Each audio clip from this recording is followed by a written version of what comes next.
सर्वप्रथम A+ICE academy में आपका बहुत स्वागत है। हमारा जो प्रीवियस क्लास में टॉपिक चल रहा था वो टॉपिक चल रहा था शेलों के प्रकार, और इसमें हमने पढ़ा आग्नेय चट्टानों से संबंधित कि आग्नेय चट्टानों का जो निर्माण है वह लावा के धरातल के ऊपरी भाग में निकलने से और लावा के ठंडे होने से जो है आग्नेय चट्टानों का निर्माण हुआ है।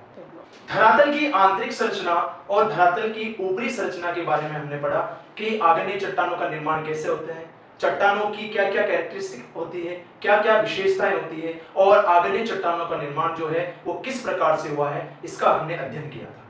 अब हम आगे बढ़ते हैं कि लावा से निर्मित जो लावा से इट मींस धरातल के आंतरिक भागों में जो मैग्मा होता है उस मैग्मा के धरातल के आंतरिक भागों में जमाव से किस प्रकार की स्थलाकृतियां या स्ट्रक्चर का निर्माण होता है उसके बारे में हम अध्ययन करेंगे। सबसे पहले मान लेते हैं कि ये हमारा पृथ्वी का ऊपरी कोर है, ये हमारे पृथ्वी का ऊपरी कोर है जिसे कि हम क्या कहते हैं, जिसे हम कहते हैं क्रस्ट कहते हैं, जिसे हम क्रस्ट कहते हैं। ये धरातल का ऊपरी भाग है जिसे हम क्रस्ट कहते हैं, और ये धरातल का आंतरिक केंद्र बिंदु है जहां पर तापमान 6300, जहां पर कुल किलोमीटर जो है, कुल क्षेत्र की गहराई है वो 6371 किलोमीटर है। और यहां पर जो तापमान पाया जाता है, मैंने आपको बताया था कि पृथ्वी के आंतरिक भागों में इंटीरियर ऑफ द अर्थ जो टेम्परेचर पाया जाता है वो 2000 डिग्री सेल्सियस से लेकर के 4000 डिग्री सेल्सियस के मध्य में पाया जाता है। और इस क्रस्ट के जो नीचे की तरफ ये जो भाग होता है, ये भाग हमारे क्या कहलाता है, एस्थेनोस्फीयर कहलाता है। इट मींस दुर्बलता मंडल कहलाता है, ये भी हमने पढ़ा था, दुर्बलता मंडल। और इस दुर्बलता मंडल में जो सभी प्रकार के पदार्थ होते हैं वे लिक्विड फॉर्म में इट मींस द्रव्य अवस्था में पाए जाते हैं।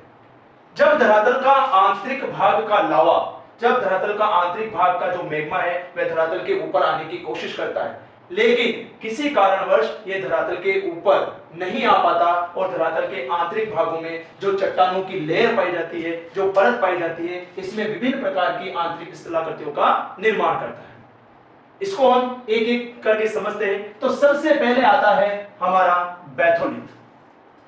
धरातल के आंतरिक भागों में मैग्मा के गर्म से ठंडे होने से जो स्थलाकृति बनती है उसको हम क्या कहते हैं, बैथोलिथ कहते हैं। ये बैथोलिथ जो होती है ये एक गुंबदाकार आकृति है, ये एक गुंबदाकार आकृति होती है जिसके नीचे के जो पार्श्व होते हैं, जिसके नीचे के जो किनारे होते हैं वह चौड़ाई में होते हैं, जबकि ऊपरी भाग क्या होता है, एक गुंबद की आकृति का होता है, और मैग्मा के जमाव होने से इस प्रकार की आकृति का निर्माण होता है जिसे हम बैथोलिथ कहते हैं। सिंपल भाषा में कहें तो धरातल के आंतरिक भागों में मैग्मा के एक गुंबदाकार जमाव को हम क्या कहते हैं, बैथोलिथ कहते हैं। ये धरातल पर बनने, धरातल के आंतरिक भागों में बनने वाली पहली जो है वो एक जो है एक स्ट्रक्चर है, एक संरचना है जो कि गुंबदाकार होती है और जिसका क्षेत्र जो होता है वो विस्तृत होता है, इसे हम बैथोलिथ नाम से जानते हैं।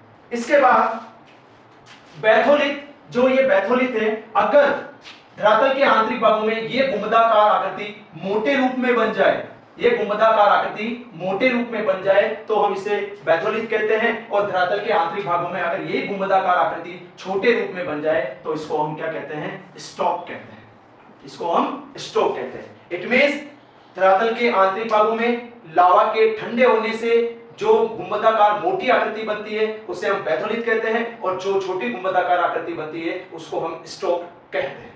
नेक्स्ट आता है आपके लेकोलिथ।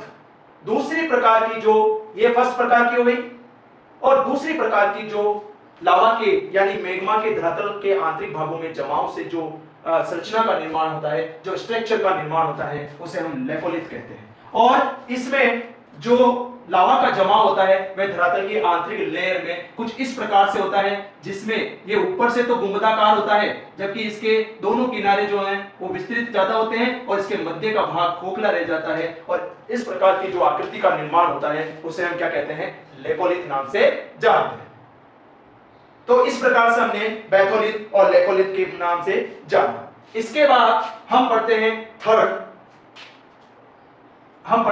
थर्ड डाइक, कि डाइक क्या होता है। डाइक आकृति क्या होती है कि अगर लावा का जमाव धरातल के आंतरिक भागों में एक हॉरिजॉन्टल शेप में, इट मींस एक लंबवत तरीके से यानी कि खड़े शेप में एक स्तंभनुमा जो है आकृति बनती है, उसके लावा के जमाव को हम क्या कहते हैं, डाइक बोलते हैं। इट मींस धरातल के लावा आंतरिक भागों में जो मैग्मा होता है वो मैग्मा एक खड़े रूप में यानी एक स्तंभ के रूप में जो लंबवत तौर पर जो आकृति का निर्माण होता है, आकृति का फॉर्मेशन होता है, उससे हम क्या कहते हैं, डाइक कहते हैं। नेक्स्ट आता है लेपोलिथ। 5 नंबर जो आपकी आकृति स्ट्रक्चर रहा है वो आकृति क्या रही है, लेपोलिथ रही है। लेपोलिथ जो है आकृति का निर्माण इस प्रकार से होता है कि इसके दोनों किनारे ऊपर की ओर उठ जाते हैं, जबकि इसके मध्य का किनारा जो है वह नीचे की तरफ जमा होता है और एक प्याले नुमा आकृति का निर्माण करता है। और इस प्याले नुमा आकृति को हम किस नाम से जानते हैं, इस प्याले नुमा आकृति को हम लेपोलिथ के नाम से जानते हैं, जो एक गोद के शेप में, जो एक गोद के शेप में होती है, एक प्याले नुमा आकृति होती है और इस प्रकार से जो जमाव होता है उसको हम क्या बोलते हैं, उसको हम लेपोलिथ बोलते हैं। तो यहां तक आपको समझ में आ चुका होगा। इसके बाद में नेक्स्ट जो आती है आकृति, उस आकृति का नाम है आपके सील। उस आकृति का क्या नाम है, सील। धरातल के आंतरिक भागों में जब लावा का जमाव, जब मैग्मा का जमाव एक हॉरिजॉन्टल ना होकर के एक क्षैतिज रूप में, इट मींस एक लैटिट्यूडिनल लेंथ में होता है, यानी कि इस प्रकार से एक शेप में लाइन टाइम होता है, इस प्रकार से लावा का जमाव होता है, तो इस प्रकार की आकृति को हम क्या बोलते हैं, इस प्रकार की आकृति को हम सील बोलते हैं।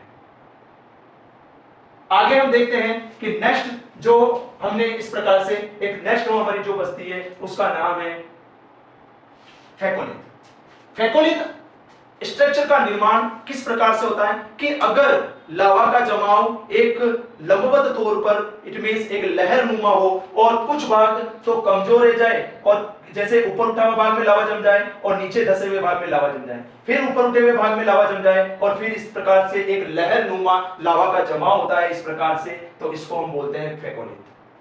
तो लावा का धरातल के आंतरिक भागों में इस प्रकार से जमाव से जो विभिन्न प्रकार की आकृतियां बनती हैं, जिसमें batholith, laccolith, phacolith and dyke, sill, stock, इसकी हमने जानकारी प्राप्त की। आगे हम पढ़ते हैं धरातल के आंतरिक भागों में मैग्मा जो है, it means interior of the earth, जो मैग्मा के प्रकार पाए जाते हैं वो धरातल के ऊपर, वो 4 प्रकार के जो है लावा हमें देखने को मिलते हैं।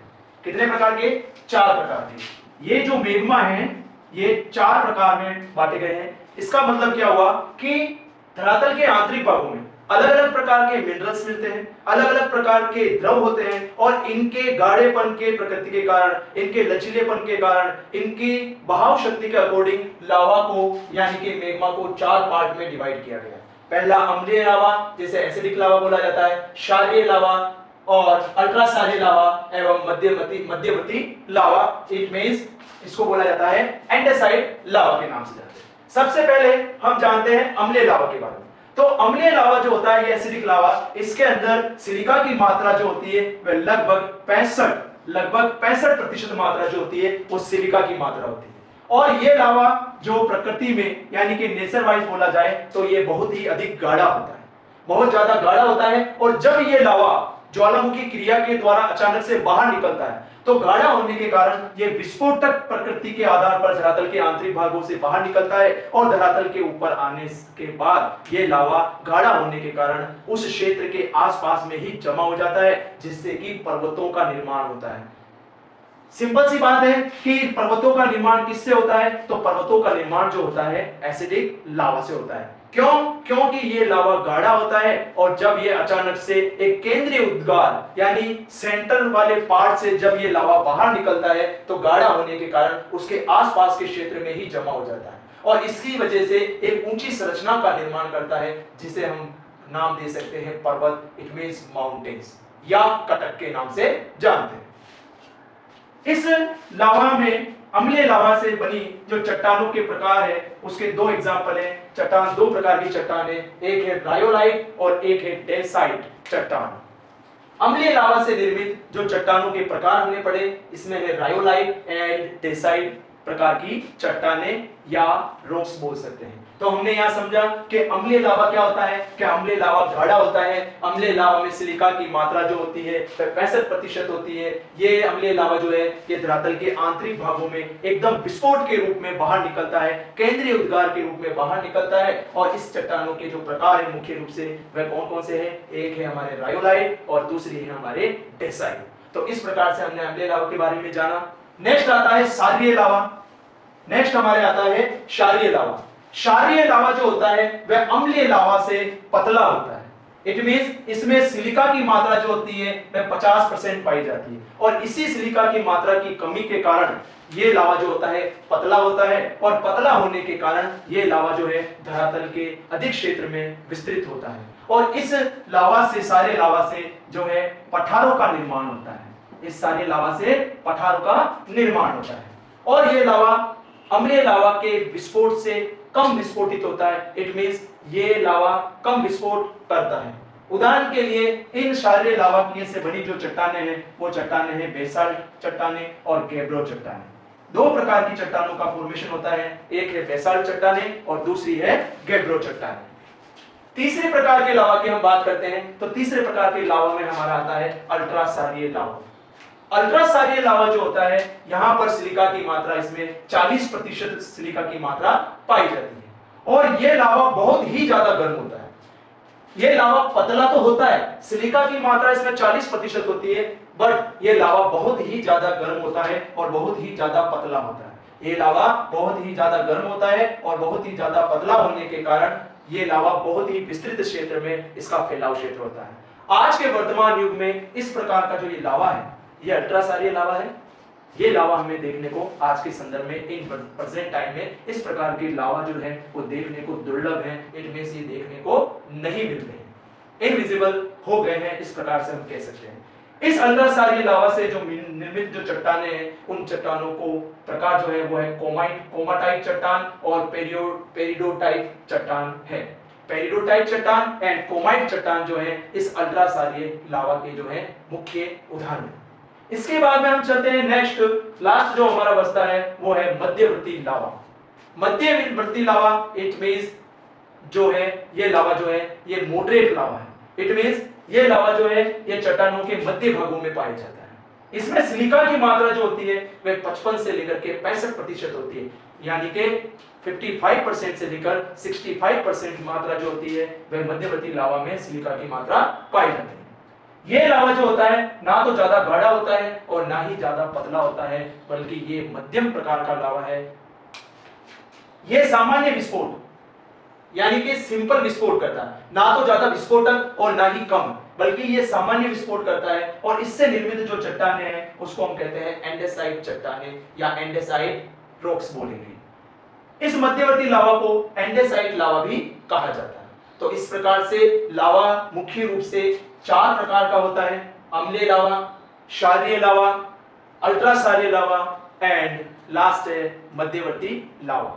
अम्लीय लावा से पर्वतों का निर्माण होता है, क्षारीय लावा से पठारों का निर्माण होता है और अल्ट्रा क्षारीय लावा और मध्यवर्ती लावा से जो है परतों का निर्माण होता है। तो इस प्रकार से यह हमारे मैग्मा या लावा के प्रकार है। आगे के चट्टानों इट मींस इग्नियस रॉक के बारे में हमने पूरी इंफॉर्मेशन दी और इग्नियस चट्टानों के बाद में हमारा सेकेंडरी जो चट्टान आती है, सेकेंडरी चट्टान उसको हम कहते हैं अवसादी शैल। अवसादी शैलों को इंग्लिश में हम बोलते हैं सेडिमेंट्री रॉक्स, सेडिमेंट्री रॉक्स। और इन अवसादी चट्टानों का जो निर्माण है वह अपरदन, निक्षेपण की क्रियाओं के द्वारा और अपक्षय की क्रियाओं के द्वारा इन अवसादी चट्टानों का निर्माण होती है। सबसे पहले हमें 3 टर्म्स को जानना मोस्ट इंपोर्टेंट है। पहला है हमारा अपक्षय, दूसरा है हमारा अपरदन और तीसरा है हमारा निक्षेपण। अपक्षय, अपरदन एंड निक्षेपण। सबसे पहले हम अपक्षय को समझ लेते हैं कि जब उच्च ताप व दाब के कारण क्या होता है कि चट्टानें अपने ही स्थान पर टूट करके ब्रेक होकर के वहीं पर बिखर जाए तो उस क्रिया को हम क्या कहते हैं? अपक्षय की क्रिया कहते हैं। इन अपक्षय की क्रिया कि जब कोई जलीय धारा किसी भी चट्टान पर गिरती है तो दरारों में उनके पानी के घुसने के कारण, पानी के एंटर करने के कारण और फिर तापमान की गर्मी के कारण ये जल और इन चट्टानों में पाए जाने वाले जो पदार्थ होते हैं, जो रासायनिक एलिमेंट्स होते हैं, इन दोनों के मध्य में क्रियाएं होती हैं और इन क्रियाओं की वजह से ये जो चट्टानें होती है, ये जो काइंद्री चट्टानें होती है, वे धीरे धीरे कमजोर पड़ने लगती है और कमजोर पड़ने के कारण ये चट्टानें अपने ही स्थान पर क्या हो जाती है? टूट जाती है और इस क्रिया के द्वारा अवसादी शिलों का निर्माण होता है। तो पहली क्रिया क्या हुई? अपक्षय क्रिया। इट मीन्स रासायनिक क्रियाओं के द्वारा चट्टानों का कमजोर होकर के अपने ही स्थान पर टूट जाना, ये क्रिया क्या कहलाएगी? अपक्षय की क्रिया कहलाएगी। सेकेंडरी बात करते हैं अपरदन की। It means erosion. अपरदन इट मीन्स इरोजन। इरोजन क्या होता है? अपरदन क्या होता है कि धरातल के ऊपरी भाग में, धरातल के ऊपरी भाग में कि जब तेज गति से कोई जलीय धारा यानी कि कोई जल बहता है या फिर तेज गति से हवा चलती है या तेज गति से जब बड़े बड़े बर्फ के टुकड़े बहने लगते हैं तो उससे क्या होता है कि अपरदन की क्रियाएं होने लगती है। यानी कि अपरदन क्या होता है कि चट्टानों के ऊपर जल से, हवा से, उसके साथ में उड़कर या बहकर आने वाले जो पदार्थ होते हैं वे चट्टानों के ऊपर रगड़ने का काम करते हैं, घिसने का काम करते हैं, जिससे कि क्या होता है? धीरे धीरे उस चट्टान का रूप परिवर्तन हो जाता है और रूप परिवर्तन होने से अवसादी चट्टानों का निर्माण होता है। नेक्स्ट आता है निक्षेपण की क्रिया। निक्षेपण का मतलब होता है deposit, deposition activities. Deposit it means निक्षेपण कि जब किसी चट्टान पर जल, हवा के द्वारा अपरदन की क्रिया की जाती है और अपक्षय की क्रिया के द्वारा वह चट्टानें कमजोर पड़ जाती है और जल और हवा के द्वारा जब अपरदन किया जाता है तब वह कमजोर चट्टानों के जो पदार्थ हैं वे एक जगह से जाकर के दूसरी जगह पर जाकर के क्या हो जाते हैं? जमा हो जाते हैं। इट मींस एकत्रित हो जाते हैं, जमा हो जाते हैं, डिपॉजिट हो जाते हैं। इस क्रिया को हम क्या कहते हैं? निक्षेपण की क्रिया कहते हैं। और इस निक्षेपण की क्रिया के द्वारा अवसादी चट्टानों या सेडिमेंट्री रॉक्स का निर्माण होता है। आइए हम देखते हैं कि ये अवसादी चट्टानों का जो है निर्माण किस प्रकार के प्रोसेस से या किस प्रकार की प्रक्रिया से ये संपन्न होता है। ये एक स्ट्रक्चर है, एक संरचना है जिसमें हम एक तरफ मान लेते हैं आगन्य चट्टान और एक तरफ मान लेते हैं कायंत्री चट्टान। इन आगन्य चट्टानों में और कायंत्री चट्टानों में पाए जाने वाले जो एलिमेंट्स होंगे, जो मिनरल्स होंगे, वो डिफरेंट डिफरेंट होंगे। तो इनके ऊपर अपरदन, निक्षेपण और अपक्षय की क्रिया समय के अनुसार अलग अलग होगी। या इट मींस आगन्य चट्टानों पर ये क्रियाएं धीरे धीरे होगी, जबकि कायंत्री चट्टानों पर ये क्रियाएं क्या होगी? तीव्र गति से होगी, तेज गति से होगी। जब ये हमारा उच्चावच क्षेत्र है जो धरातल के ऊपर पर्वत, पठार, मैदान होते हैं और इन पर्वत, पठार, मैदानों पर जब अपक्षय की क्रिया होती है तब ये चट्टानें कमजोर हो जाती है और कमजोर होने के बाद में अपरदन की क्रिया प्रारंभ हो जाती है। समझिए कि सपोज कीजिए ये धरातलीय क्षेत्र है और धरातलीय क्षेत्र के ऊपर ये हमारे पर्वतीय क्षेत्र हैं और ये हमारे पर्वतीय क्षेत्र हैं, ये हमारे मैदानी क्षेत्र हैं। इस तरीके से ये हमारे पर्वतीय क्षेत्र हो गए और इन पर्वतीय क्षेत्रों पर जब रासायनिक क्रिया होती है तब ये चट्टानें कमजोर पड़ जाती हैं और कमजोर पड़ने के कारण फिर जब तेज गति से हवा चलती है या तेज गति से जल बहता है तो ये कमजोर चट्टानों के पदार्थों को बहा करके जो निचले क्षेत्र होते हैं, जो नीचे वाले क्षेत्र होते हैं, मैदानी क्षेत्र होते हैं, वहां पर ये क्या कर देते हैं? मलबे का जमाव कर देते हैं और इस मलबे के जमाव करने की प्रक्रिया को ही हम क्या कहते हैं? हम निक्षेपण कहते हैं। यहां तक आपको क्लियर हो चुका होगा। अब देखना कि जब इन मलबों का जमाव जल और पवन की क्रिया के द्वारा अपरदनात्मक क्रिया होती है, अपरदन की क्रिया होती है और इस अपरदन की क्रिया के फलस्वरूप ये जो पदार्थ होते हैं ये नदी जल के साथ में या हवा के द्वारा एक जगह पर जाकर के डिपॉजिट हो जाते हैं, जमा हो जाते हैं। और आने वाले समय में फ्यूचर में क्या होता है कि इस जमा किए हुए मलबे पर तापमान और दाब की प्रक्रिया काम करती है यानी कि सूर्य की किरणों का और दबाव की क्रिया काम करती है, और इस दबाव की क्रिया के कारण क्या होता है कि ये जो चट्टानें होती है, ये चट्टानें धीरे धीरे क्या होती है, जमना शुरू कर देती है। बट तापमान और दबाव की प्रक्रिया जो होती है वो अलग अलग एलिमेंट्स पे, अलग अलग खनिजों पर, अलग अलग पदार्थों पर अलग अलग प्रभाव डालती है, और इसी कारण से जो चट्टानें कमजोर होती है उस पर रासायनिक क्रिया जल्दी काम करेगी, और जो चट्टानें हार्ड होगी उन चट्टानों पर रासायनिक प्रक्रिया जो है वो धीरे धीरे काम करेगी। अधिक जिन चट्टानों का घनत्व अधिक होता है उन चट्टानों का घनत्व, और जिन चट्टानों का घनत्व कमजोर होता है, तो अलग अलग घनत्व की चट्टानें होने के कारण, अलग अलग जो है मलबा के पदार्थ होने के कारण क्या होता है कि अलग अलग प्रकार के घनत्व के होने के कारण पदार्थों के ये क्या करती है, ये इस प्रकार की लेयर बना देती है। इट मींस परतदार चट्टानों का निर्माण करती है, परतदार चट्टानों का निर्माण करती है। और इन्हीं परतदार चट्टानों को हमने क्या नाम दिया, इन्हीं परतदार चट्टानों को हमने क्या नाम दिया, इन चट्टानों को हमने अवसादी चट्टानें, इट मींस सेडिमेंट्री रॉक्स के नाम से जाना। यहां तक आपको क्लियर हो चुका होगा कि आग्नेय अवसादी चट्टानों का निर्माण कैसे हुआ, कि जो आग्नेय चट्टानें और जो काइंद्रित चट्टानें होती है उस पर सबसे पहले अपक्षय की क्रिया काम करती है, और अपक्षय की क्रिया के कारण, रासायनिक क्रियाओं के कारण, ताप व दाब के कारण ये चट्टानें अपने ही स्थान पर टूट जाती है या कमजोर पड़ जाती है। जब ये चट्टानें कमजोर पड़ जाती है तो दूसरे प्रकार की क्रिया काम करती है जिसे हमने नाम दिया अपरदन। और अपरदन क्या होता है, जल और हवा के द्वारा पदार्थों के ऊपर घिसाव होना, ये क्या कहलाता है, अपरदन की क्रिया कहलाती है। जब इनके ऊपर अपरदन हो रहा होता है तब ये पदार्थ, ये जो चट्टानों के टुकड़े होते हैं वे एक स्थान से उठ करके दूसरे स्थान पर चले जाते हैं, और जहां पर ये इकट्ठा होते हैं, जहां पर ये इकट्ठा हो जाते हैं सारे पदार्थ, उस इकट्ठा होते हैं, उसको हम क्या कहते हैं, उसको हम निक्षेपण कहा जाता है। उसे हम क्या कहते हैं, उसे हम निक्षेपण कहते हैं। तो इस प्रकार से जब पदार्थों का जमाव होता है तो जमाव होने के बाद में इन निक्षेपण के जो ये पदार्थ जमा हुए हैं इस पर ताप और दाब की प्रक्रियाएं काम करती है।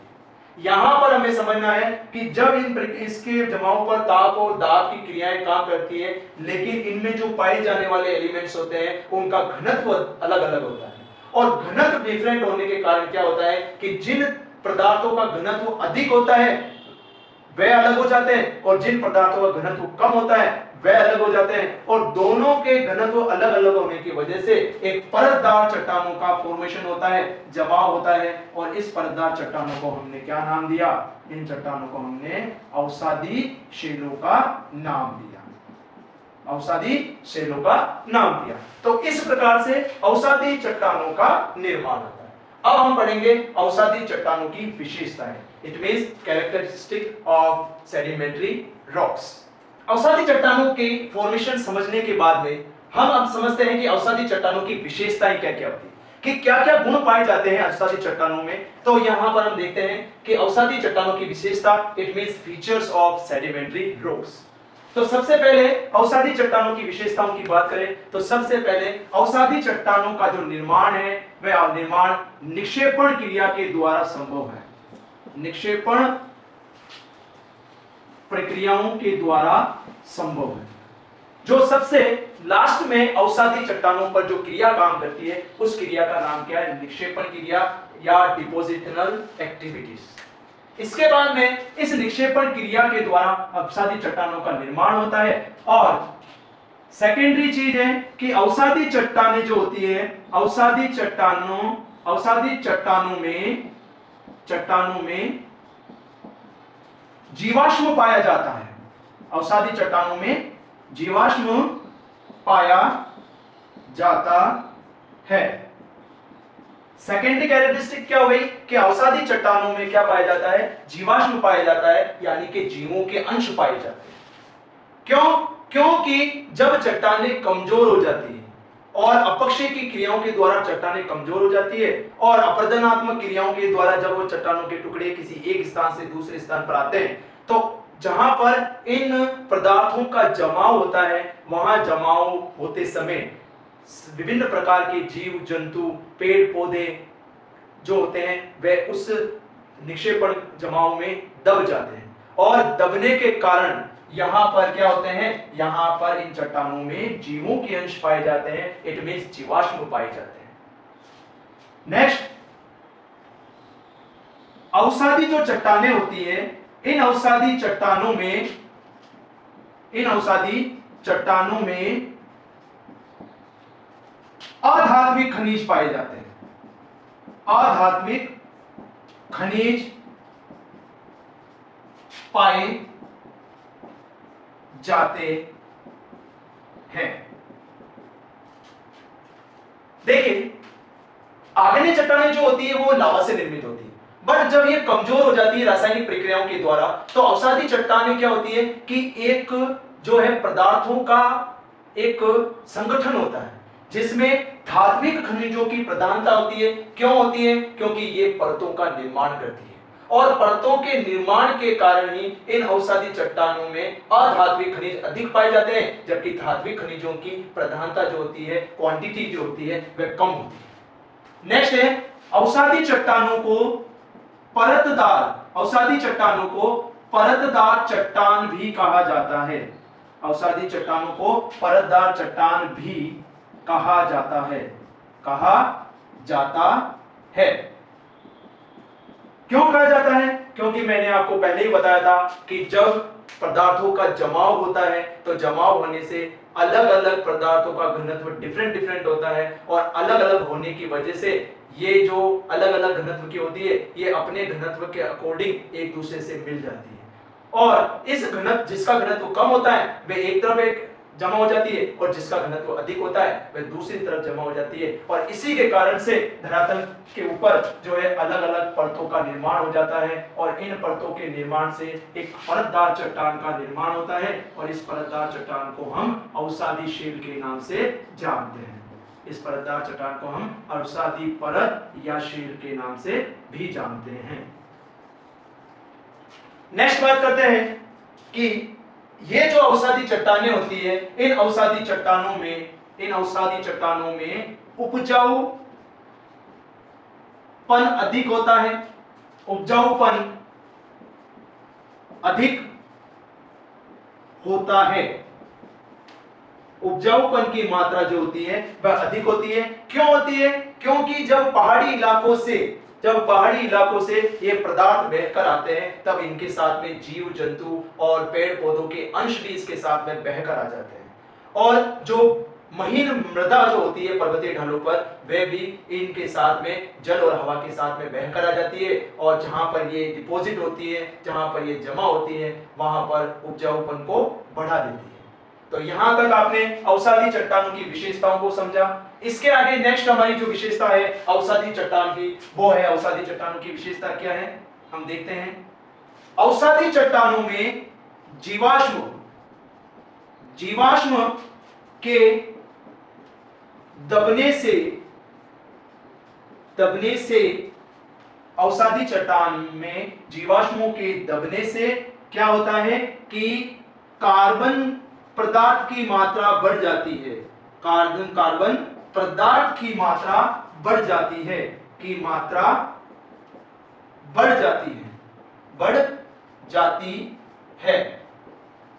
और इसी कार्बन पदार्थों की मात्रा क्वांटिटी बढ़ने की वजह से पेट्रोल,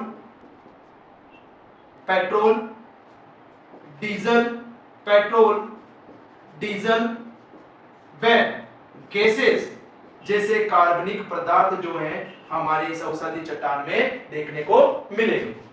इन पेट्रोल, डीजल और गैसेस के बनने का मेन कारण क्या होता है कि इनके बनने का मुख्य कारण जो होता है, वो मुख्य कारण है कि जब निक्षेपण होता है तो ये जो वनस्पति होती है, जो जीव जंतु होते हैं, वो इन मलबे के नीचे दब जाते हैं, और मलबे के नीचे दबने के कारण रासायनिक क्रियाओं के द्वारा ये पेट्रोल, डीजल और गैसेस में परिवर्तित हो जाते हैं।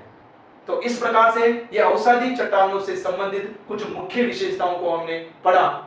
अब हम अवसादी चट्टान को समझने के बाद में, इट मींस सेडिमेंट्री रॉक्स को समझने के बाद में, अब हम समझते हैं चट्टानों के शैलीय चक्र के बारे में।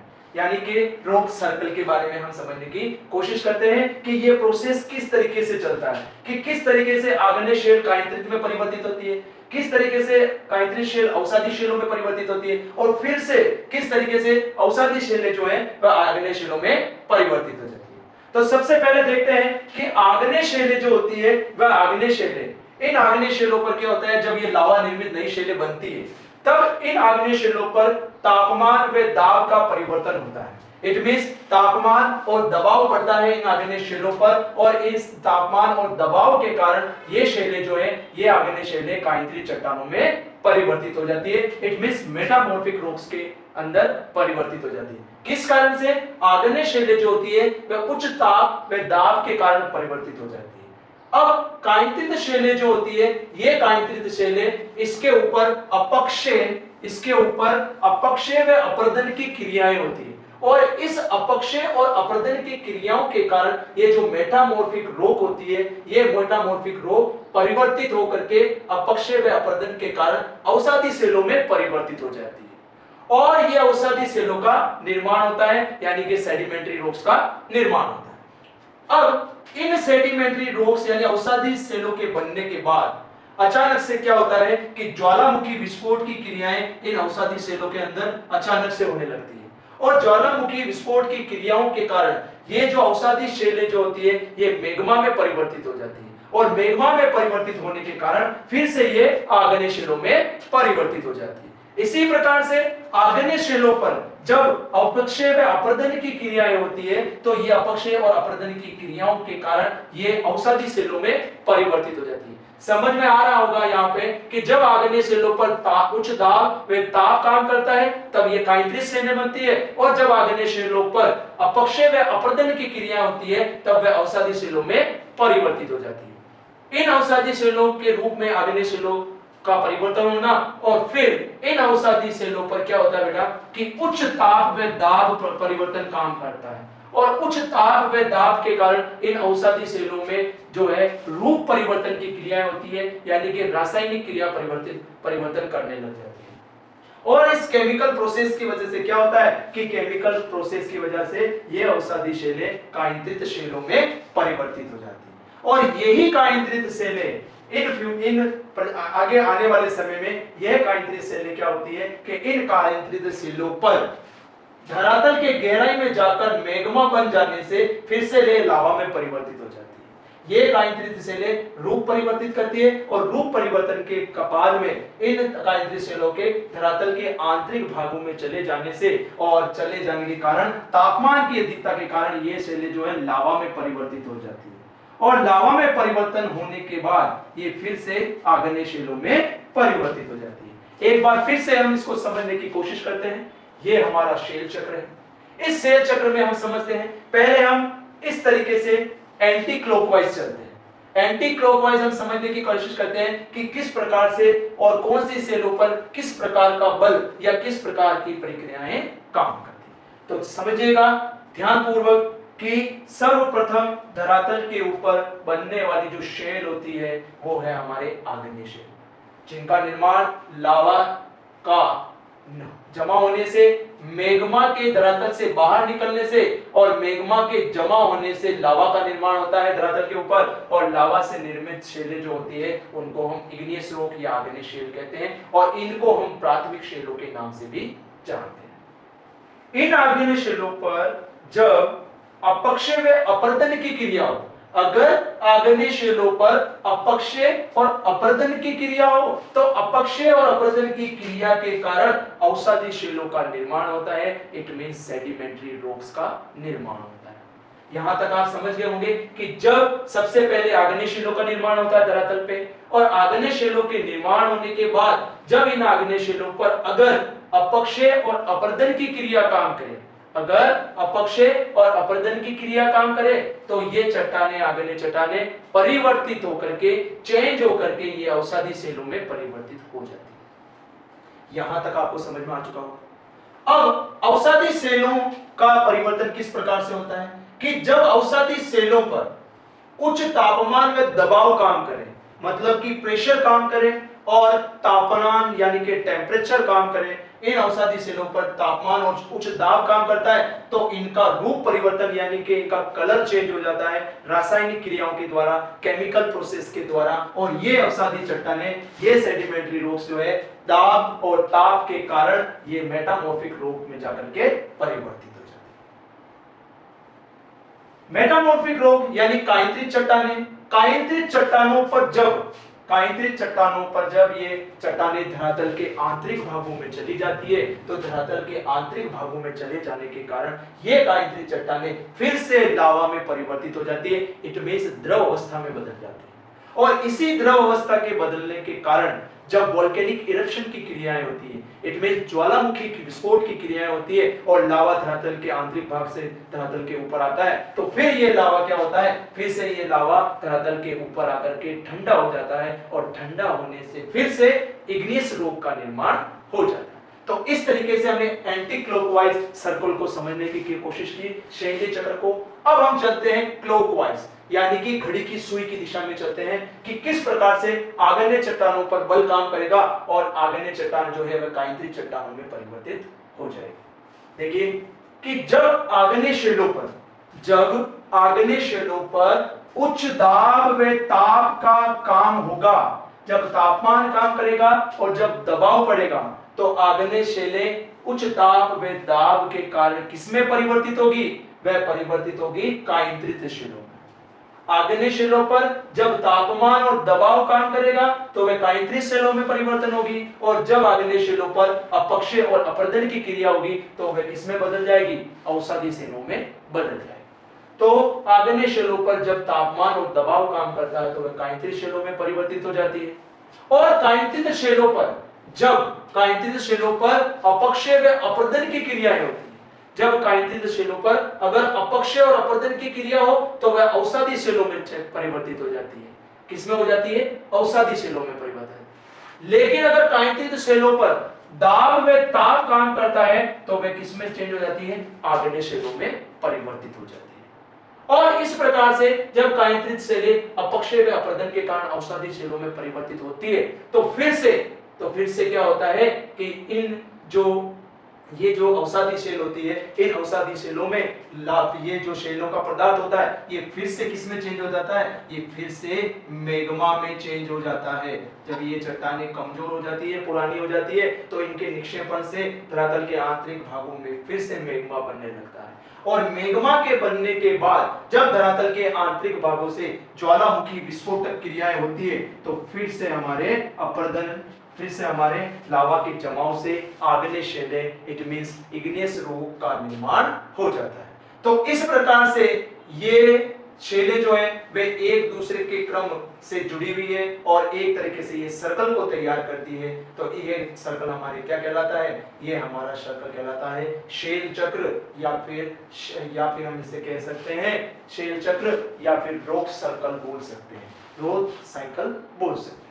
तो इस प्रकार से ये जो शेलों का या चट्टानों का चक्र है जिसको हमने समझा है, आई होप ये आपको शेल चक्रों का जो डेफिनेशन, शेल चक्रों का जो एक्सप्लेनेशन है जो मैंने आपको समझाया है इस स्ट्रक्चर के द्वारा वो आपको पूरी तरीके से समझ में आ गया होगा।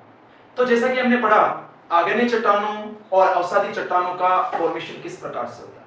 हमने देखा कि आग्नेय चट्टानों का निर्माण जो है वो धरातल के आंतरिक भागों में लावा के धरातल के ऊपर आने से, मैग्मा के धरातल के ऊपर आने से, लावा के ठंडे होने से जो है आग्नेय चट्टानों का निर्माण हुआ।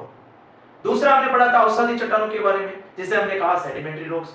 और इन सेडिमेंट्री रॉक्स का निर्माण किस प्रकार से होता है, तो इन सेडिमेंट्री रॉक्स का जो निर्माण होता है वह अपरदनात्मक क्रियाओं के द्वारा और निक्षेपण की क्रियाओं के द्वारा मुख्य रूप से अवसादी चट्टानों का निर्माण होता है।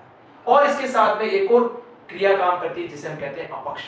तो अवसादी चट्टानों का निर्माण जो होता है वह कायंत्रित चट्टानों और आग्नेय चट्टानों के ऊपर अपक्षय, अपरदन और निक्षेपण की क्रिया के द्वारा अवसादी चट्टानों का निर्माण होता है। अब हम पढ़ते हैं नेक्स्ट कायंत्रित चट्टान या कायंत्रित शेलें, जिसे हम मेटामॉर्फिक रॉक्स के नाम से भी जानते हैं। कायंत्रित चट्टानों का निर्माण जो होता है वह मुख्य रूप से कायंत्रित चट्टानों का निर्माण ताप व दाब की प्रक्रियाओं के द्वारा होता है, दाब की प्रक्रियाओं के द्वारा संपन्न होता है। ताप व दाब की प्रक्रियाओं द्वारा संपन्न होता है, संपन्न होता है। कैसे कि इसमें जो चट्टानें होती है, जो अवसादी चट्टानें हैं, जो आग्नेय चट्टानें हैं, उसमें क्या होता है, रासायनिक क्रियाओं के द्वारा। फॉर एग्जांपल हम मान लेते हैं कि ये चट्टान है हमारी आग्नेय चट्टान है या फिर काइंथ्रित चट्टान। ये हमारी हो गई आग्नेय चट्टान और ये हमारी हो गई अवसादी चट्टान। इन चट्टानों में जो पाई जाने वाले एलिमेंट से जो पदार्थ, इन पदार्थों के यहां पर होने के कारण और धरातल के ऊपर अधिक ताप व दाब के कारण, अधिक तापमान के कारण, अधिक दबाव के कारण, धरातल के आंतरिक दबाव के कारण और विभिन्न प्रकार की जैसे प्राकृतिक जो एक्टिविटीज है, जैसे बारिश का होना है।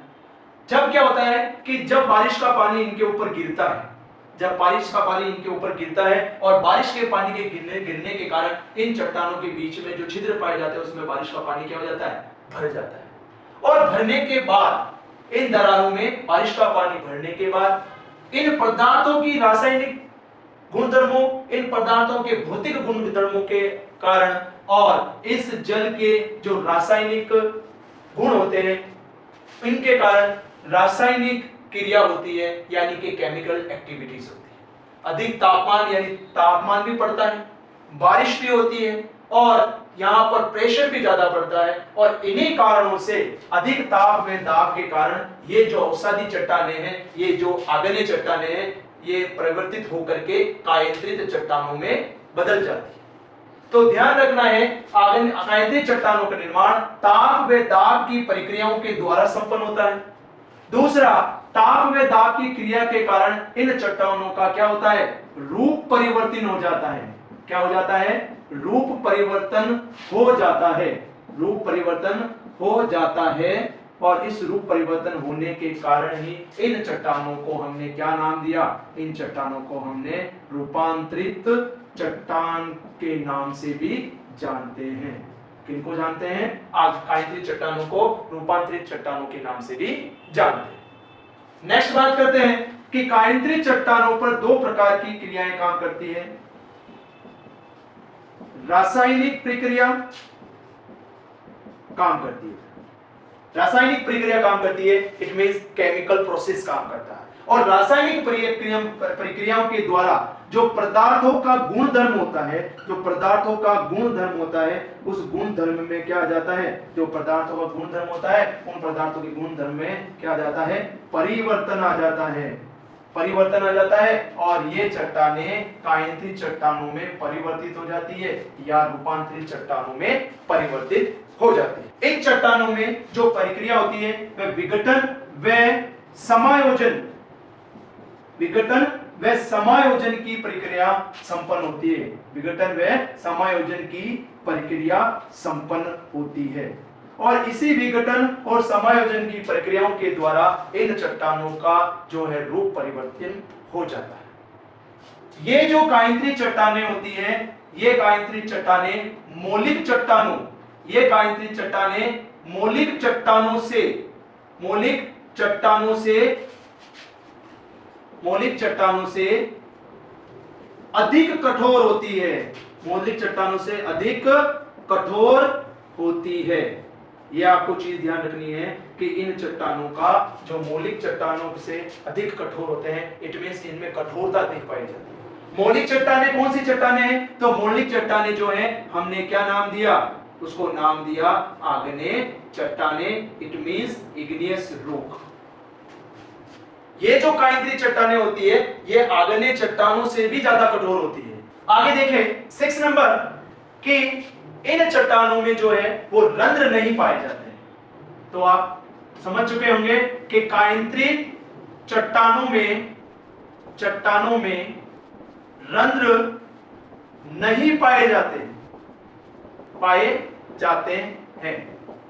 इट मींस अगर कायंत्रित चट्टानों में रंध्र नहीं पाए जा रहे हैं, क्यों नहीं पाए जा रहे हैं, क्योंकि ये आग्नेय चट्टानों का ही रूप परिवर्तन है, केवल केमिकल प्रोसेस हुआ है और इसका कलर चेंज हुआ है, बल्कि इसकी कठोरता जो है वह आग्नेय चट्टानों से भी अधिक हो जाती है केमिकल प्रोसेस की वजह से। और इन चट्टानों में रंध्र नहीं पाए जाने के कारण, इन चट्टानों में रंध्र नहीं पाए जाने के कारण इसमें जीवाश्म नहीं पाए जाते। और सोचिए, अगर इसमें जीवाश्म नहीं पाए जाएंगे तो क्या इसमें पेट्रोल, डीजल, गैसेस वगैरह की अधिकता होगी? क्या नहीं होगी। यहां पर पेट्रोल, डीजल, गैसेस वगैरह बिल्कुल भी नहीं पाई जाएगी। कायंत्री चट्टानों में धात्विक खनिज, कायंत्री चट्टानों में धात्विक खनिज अधिक मात्रा में पाए जाते हैं। धात्विक खनिज अधिक मात्रा में पाए जाते हैं। यहां तक आपको यह बात क्लियर हो चुकी होगी कि कायंत्री शैलों से किस प्रकार से हमने समझा। कायंत्री शैलों को हम इन्हें इंग्लिश में नाम दिया मेटामॉर्फिक रॉक्स। कायंत्री शैलों को क्या कहा जाता है? मेटामॉर्फिक रॉक्स कहा जाता है। और इन शैलों का निर्माण किससे होता है? कि इन शैलों का निर्माण ताप व दाब की प्रक्रियाओं के द्वारा संपन्न होता है। कि आग्नेय शैलें जो होती है, उस आग्नेय शैलों पर जब तापमान पड़ता है, जब दबाव पड़ता है, तो तापमान और दबाव की क्रिया के कारण रासायनिक क्रियाओं के द्वारा, केमिकल प्रोसेस के द्वारा इन जो आग्नेय शैलें होती है उनका रूप परिवर्तन हो जाता है। इट मींस उनका कलर चेंज हो जाता है और उससे हमें मेटामॉर्फिक रॉक या कायंत्री शैलों का निर्माण होता है। आगे कायंत्री शैलों रूप परिवर्तन हो जाता है, इसलिए इन कायंत्रित शैलों को रूपांतरित चट्टानें या रूपांतरित शैलों के नाम से भी जाना जाता है। इस कायंत्रित शैलों में विघटन व समायोजन की प्रक्रिया जो है, यह ध्यान देना कि विघटन और समायोजन की प्रक्रिया जो है वह नहीं होती है। यहां आप नोट डाउन करना फिर से कि इस कायंत्रित शैलों में विघटन मतलब टूटने की क्रिया, समायोजन यानी जुड़ने की क्रिया, ये क्रियाएं नहीं होती है। केवल और केवल इस कायंत्रित शैलों में रासायनिक प्रक्रिया होती है, केमिकल प्रोसेस होता है और इनका कलर चेंज हो जाता है। इन कायंत्रित शैलों को का जो हार्डनेस है, जो कठोरता है, वह मौलिक चट्टानों से भी अधिक होता है। हमने मौलिक चट्टान किसे कहा? मूल चट्टान किसे कहा? हमने आग्नेय चट्टानों को, शैलों को हमने क्या नाम दिया? हमने आग्नेय शैलों को हमने मौलिक चट्टान या प्राथमिक चट्टान के नाम से जाना गया, जो कि लावा के ठंडा होने से इन चट्टानों का निर्माण होता है।